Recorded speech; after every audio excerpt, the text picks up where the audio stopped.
Peace. Hey y'all, hey, Mike Kiana here, and we are right back with another stream.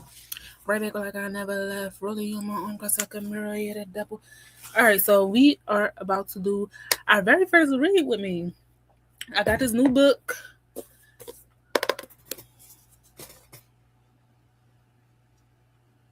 Y'all can't see it, but it's called It's All in Your Head by Russ. Get out of your way. Now, yo, the way my brain is set up, I'm reading so many books at the moment.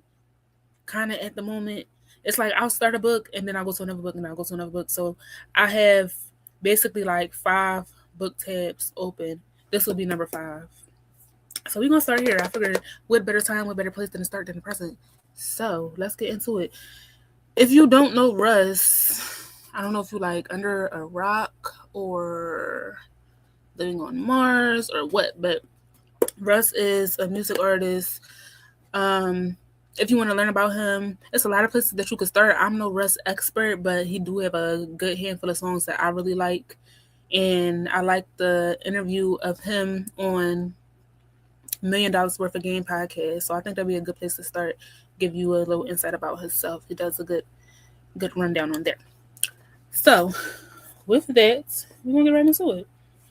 Now, yellow is one of my favorite colors. First of all, I love this color. It's real bright, real shiny. One of my journals is yellow, just like this. And yellow is the color of your solar plexus chakra, which is right at the center of your gut, like your belly button area. And that center connects to your creativity, your creative expression, and things of that nature. The color yellow also relates to happiness, joy, and childlike expression. So, with that, let's see what he's talking about. It's all in your head. Get out of your way. I dedicate this book to you. I love that. Usually, like a long dedication, or they dedicate it to their parents or their kids, but this one is dedicated to us. Thank you, Russ.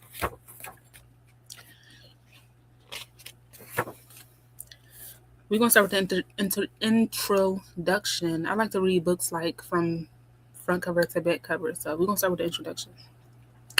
You are here. If you have a dream, read this book. If you're flipping through these pages, you probably have a little flame flickering, waiting for you to pour gas on it. Something you want to do, to be, to make. There is nothing that's impossible. See, first paragraph got me. This is my type of talk because what I always say, if I dream it, I can do it. Like I live in my dreams. What do you mean? There's nothing that's impossible. Correct. Agreed. I digress. Music is the lens through which I see the world. I express my truth through my music. Music is one of the most pure examples of a higher power. You can't touch music. It's a feeling. Music is the soul stripped away from the body. Oh, it gives me chills. Music is the soul stripped away from the body in audio format. When you record music, you transcend your body. It is an example of manifesting, bringing something into existence using what's in your head. Literally, though. Making music teaches me so much about myself in the world, but it isn't music itself that teaches me. It's the pursuit of my greatest passion. Whatever that thing is that takes you to your higher level. That connects you to the best possible version of yourself. That helps you live purposefully. That's your passion. So we're gonna reiterate that one because a lot of people live this life wondering like, what is my passion? What is my passion? So according to Russ, whatever that thing is that takes you to a higher level, that connects you to the best possible version of yourself, that helps you to live purposefully, that's your passion. But my success actually has very little to do with the music. I'm simply a vessel that communicates my higher purpose. Connecting to your higher purpose is essential. All the tools I use to create my success in music is easily applicable to just about anything you are passionate about, whether it is starting a business or following an artistic calling or strengthening a community. But passion and self belief are paramount to any endeavor. Your success is directly related to your self belief. I couldn't even get to the point where I could make a song that you love if I was not mentally equipped to go through 10 years of sounding terrible. Sure, now the songs sound good, but that took years, not just of practice, but of delusional self belief. It was a long process of anon, anon, an, anonymity, anonymity, anonymity. I can't say it. It's pissing me off. Hold on. We gonna follow the consonant protocol, and we gonna look this bitch. We gonna look this up. Anonymity, anonymity, anonymity.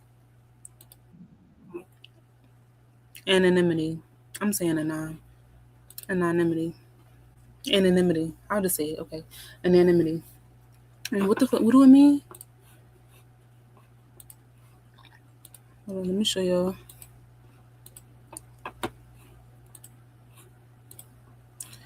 Anonymity. Anonymity is the state of being unnamed, undefined, or unknown. Anonymous. Anonymous. Okay. Where was I? It was a long process of anonymity, putting out songs that no one heard, and the whole time maintaining an unwavering belief that on any given day I could wake up and discover that my music had blown up.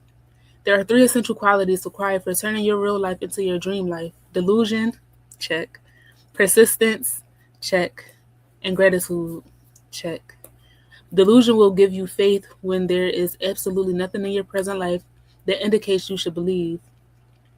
Now, remember, we just did the reaction to I cannot remember his name, but it was the dark skinned brother. He was teaching on the whiteboard, and he basically said the same thing as far as like delusion. Wait.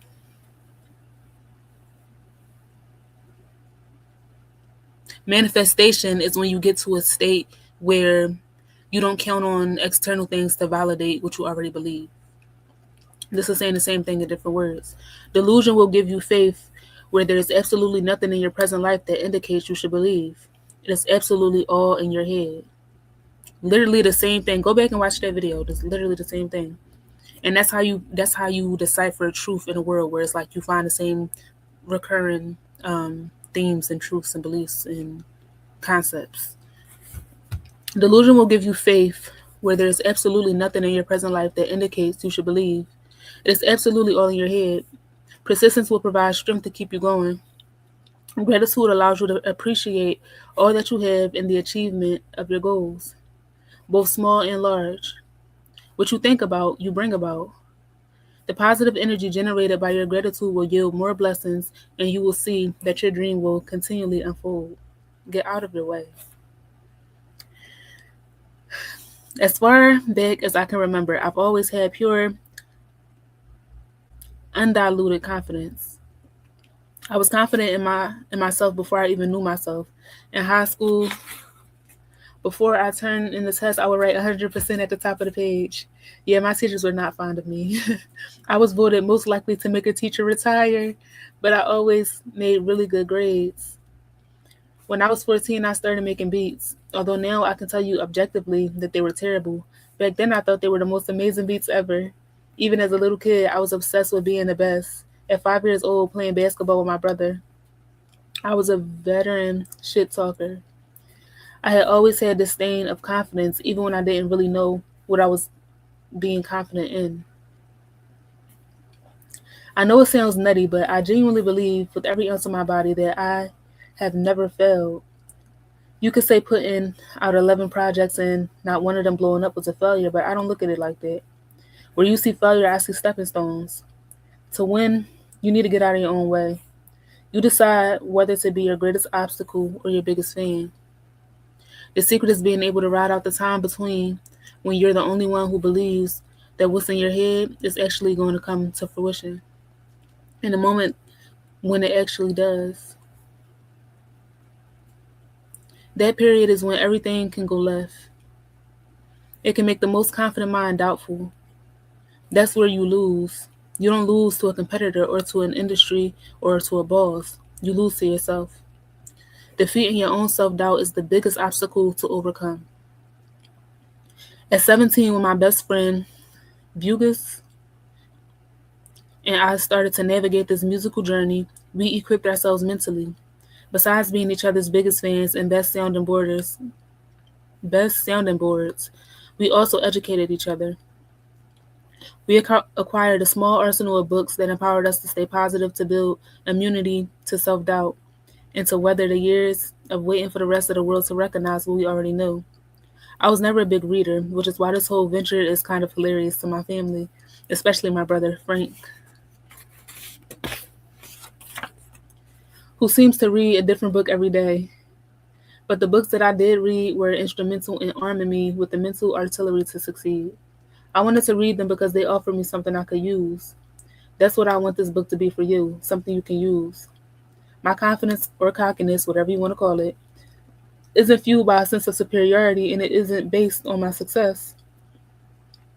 Yes, I believe I'm great, but I believe that when I was a kid making shitty music in my basement, that's how I got to where I am today. I'm successful because I'm confident, not the other way around. I want you to understand that I'm not shit, truly. But the fact is that I always believed I was the shit, and that is the trick. Look at me and think, if he believes in himself, then I can believe in myself, because who the fuck is he? Look at me and know that you can absolutely do it. You can instill that insane confidence in yourself and get wherever it is you want to be. All my confidence, all my confidence and success should do is make you feel like you can be great too. After 11 albums, 96 singles, I'm probably missing a few. In 10 years of sitting in the basement, literally and figuratively, I finally made it to the proverbial penthouse. Some of you might feel trapped in the basement. Some of you might be stuck on the third floor. Some of you might not even realize you're in the elevator. What I've laid out in these pages are tools you can use to fix your own elevator, or at least help you to see that you're in the elevator. And then we can both celebrate in the penthouse and shoot through the ceiling of the whole place because there is no ceiling. It's all in your head.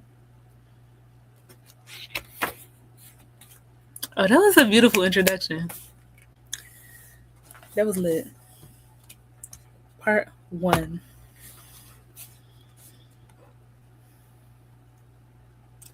Manifest. Speak your goals into existence. Oh, part 1 is green. Y'all can't really see it. Y'all can see a little bit.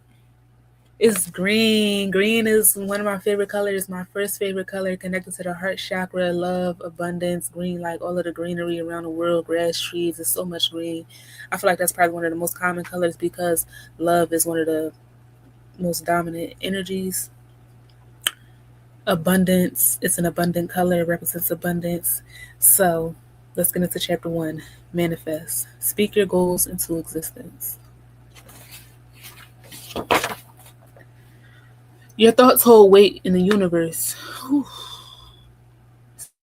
Starting off heavy. A long time ago, this woman told me, you have to be careful what you think because it comes true. You can think things into existence.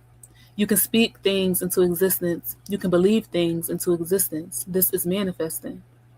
Music is an intangible embodiment of ideas that can permeate a room in its beautiful harmony of emotion and sound.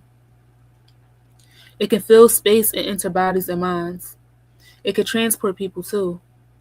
My body is certainly not in a room while you are listening to my songs, and yet I am. Making music is a kind of manifesting. To make music, you take nothing and turn it into something.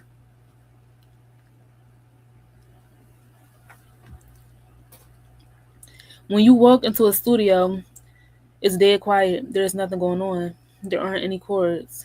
There aren't any drums. Yet with your imagination, your work, and your belief, you can have a song that changes the world.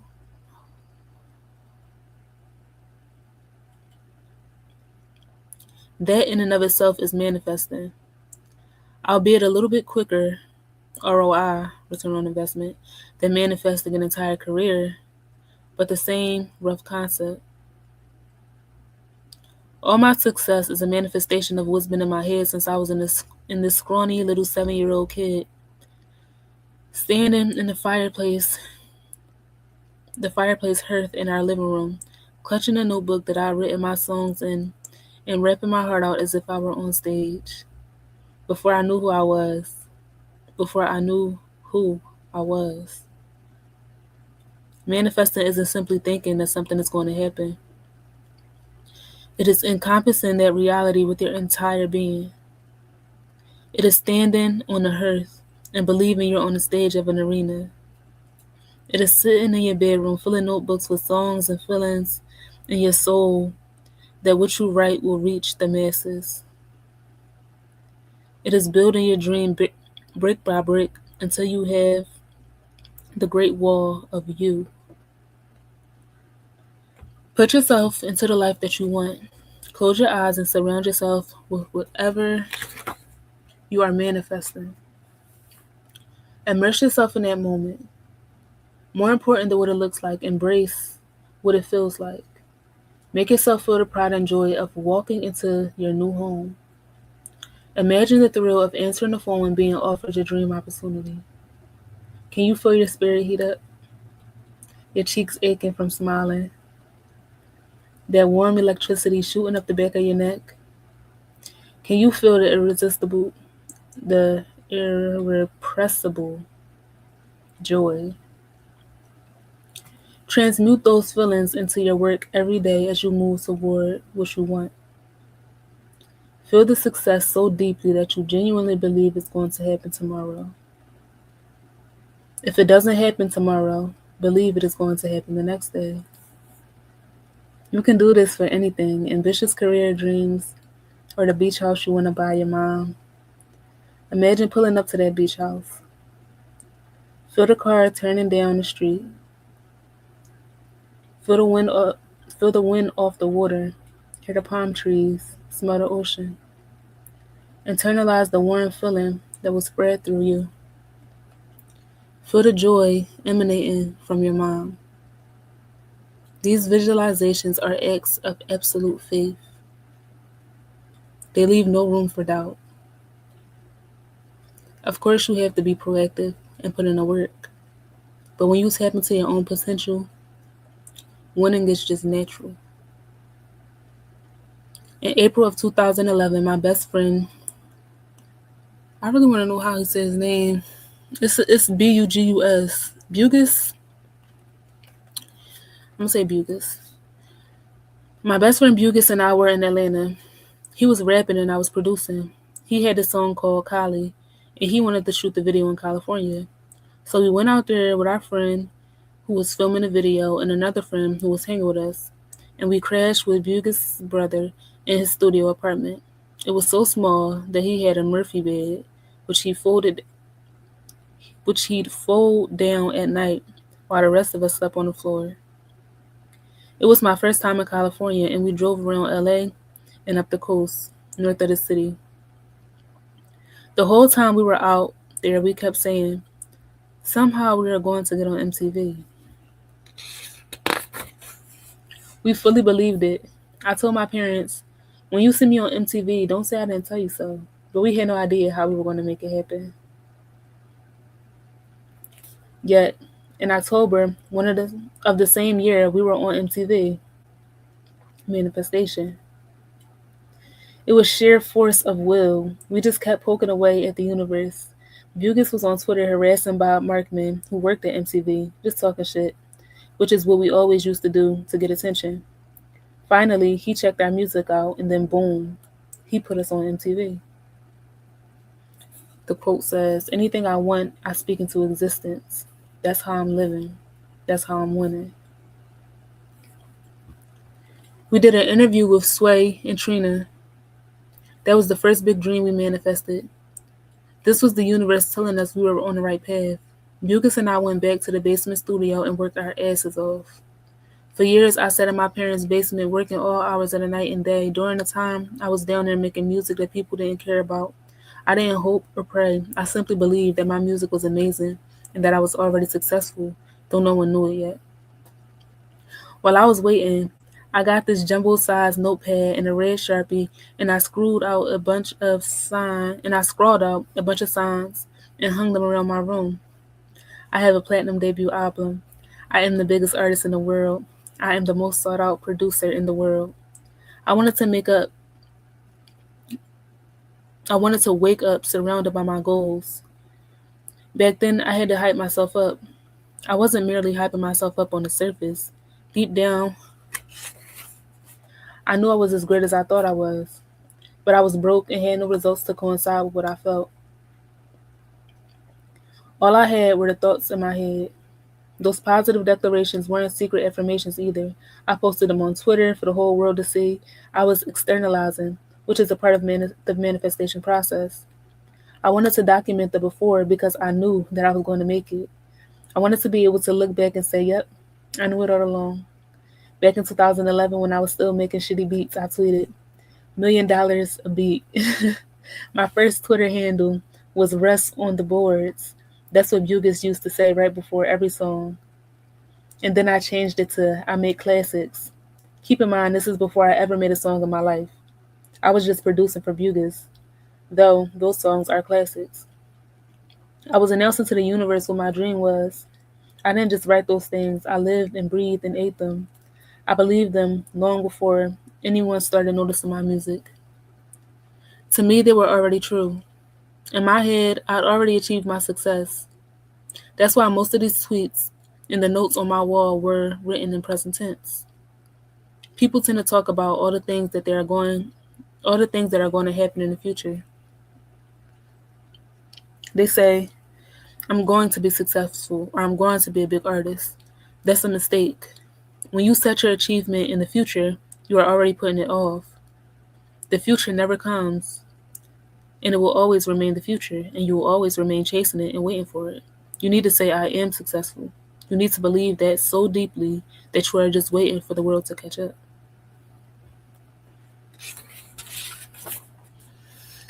That was chapter 1.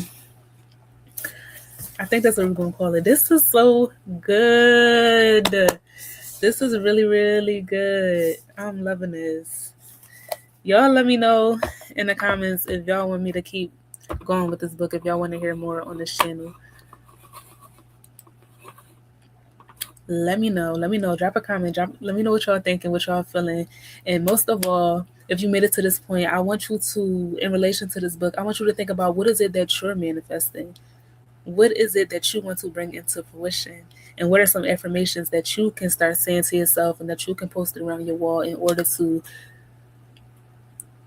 make it happen and bring that energy into the now, into the present moment? So reflect on that, and I'm going to do the same. And we will pick back up with this. Peace, y'all. And don't forget to live in love.